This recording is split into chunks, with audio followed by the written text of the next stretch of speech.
নমস্কাৰ আজি হৈছে 12 মে অসমৰ লগতে ভাৰতবৰ্ষৰ বিভিন্ন প্ৰান্তৰ পৰা ইতিমধ্যে যুবত কৰোৱা হৈছে ৰাজ্যবাসীৰ বাবে কেইবাটাও বিশেষ গুৰুত্বপূৰ্ণ খবৰ আৰু ডাঙৰ খবৰ হয় বন্ধুসকল আজিৰ আমাৰ প্ৰথমটো খবৰ হৈছে ৰাজ্যবাসীৰ বাবে এক বিশেষ গুৰুত্বপূৰ্ণ খবৰ এইবাৰ কংগ্ৰেছে 50খনো আসন নাপায় এইবাৰ এনডিএ 400 পাৰ কৰিবই পূৰ্বৰ সকলো অভিলেখ ভংগ কৰিব বিজেপি মিত্ৰজোঁটে এইবাৰ বিৰোধী মিত্ৰজোঁট তথা কংগ্ৰেছে 50খনো আসন নাপায় 4 জুনত প্ৰকাশ পাবলগীয়া ফলাফলত পৰাজয় হ'ব কংগ্ৰেছ পুনৰবাৰ কংগ্ৰেছ আৰু বিৰোধী সমালোচনা প্ৰধানমন্ত্ৰী মোদীৰ এইবাৰ এনডিএ 400 পাৰ কৰিবই পৰৱৰ্তী খবৰটো হৈছে ৰাজ্যবাসীৰ বাবে আন এক জৰুৰী খবৰ হয় বন্ধুসকল যোগী আদিত্যনাথৰ অপহৰণ জেললৈ মমতা তেজস্বী ষ্টেলিন হয় বন্ধুসকল উত্তৰ প্ৰদেশৰ মুখ্যমন্ত্ৰী যোগী আদিত্যনাথক অপহৰণ জেললৈ যাব মমতা বেনাৰ্জী তেজস্বী যাদৱ ষ্টেলিন উদ্ধৱ ঠাকৰে বিৰোধী নেতা নৰেন্দ্ৰ মোদী পুনৰ শাসনলৈ আহিলে এনে হ'ব বুলি মন্তব্য আগবঢ়াইছে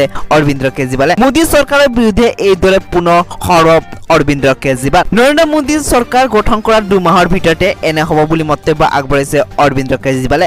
39 দিনৰ অন্তত জেলৰ পৰা মুকলি আকাশৰ তললৈ আহি এই মন্তব্য কৰিছে কেজৰিৱাল পৰৱৰ্তী খবৰটো হৈছে ৰাজ্যবাসীৰ বাবে আন এক ভয়ংকৰ খবৰ হয় বন্ধুসকল বানৰ সংখ্যাৰ 60 জনৰ মৃত্যু হৈছে হঠাৎ অহা বানে এফালৰ পৰা ধাই মুহি নিছে সকলো ভয়ংকৰ বানত এতিয়ালৈ 60 জনৰ মৃত্যু ঘটিছে হঠাৎ অহা বানত তছনছ উত্তৰ আফগানিস্তান ধাৰাসাৰ বৰষুণৰ পাছতে বাগৰান প্ৰান্তত বানৰ সংখ্যাৰ সৃষ্টি হৈছে বানত 50 জনৰ মৃত্যু হোৱাৰ বিপৰীতে সন্ধানহীন কেইবাজন লোক বানৰ খবৰত ধ্বংসস্তূপত পৰিণত হৈছে সহস্ৰাধিক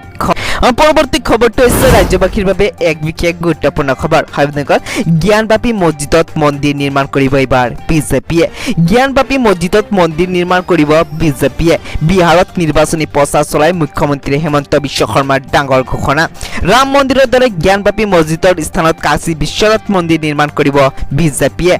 4 আসনেৰে নিৰ্বাচিত বিজেপি জয় হলে বিজেপিয়ে মন্দিৰ নিৰ্মাণ কৰিব কৃষ্ণ জন্মভূমি নিৰ্মাণ কৰিব বিজেপিয়ে ৰাম মন্দিৰৰ স্থানত যাতে পুনৰ বাবৰি মছজিদ নিৰ্মাণ নহয় হেয়া নিশ্চিত কৰিব এবাৰ বিজেপিয়ে দেশত পুনৰ বাবৰি মছজিদ নিৰ্মাণ নহবলৈ বিজেপিক 400 আসনত জয় কৰাবলৈ আহ্বান মুখ্যমন্ত্ৰীগৰাকীৰ লাভ জেহাদকলৈ মুখ্যমন্ত্ৰী হিমন্ত বিশ্ব শৰ্মাৰ বিস্ফোৰক মন্তব্য ফেচবুকত কোনেও দিব নোৱাৰিব ভুৱা পৰিচয় দি বিবাহ কৰাসকলৰ বিৰুদ্ধে কঠোৰ হ'ব চৰকাৰ পৰিচয় কিয়নো ফেচবুকত ভুৱা পৰিচয় দিয়াসকলক ধমক মুখ্যমন্ত্ৰীগৰাকী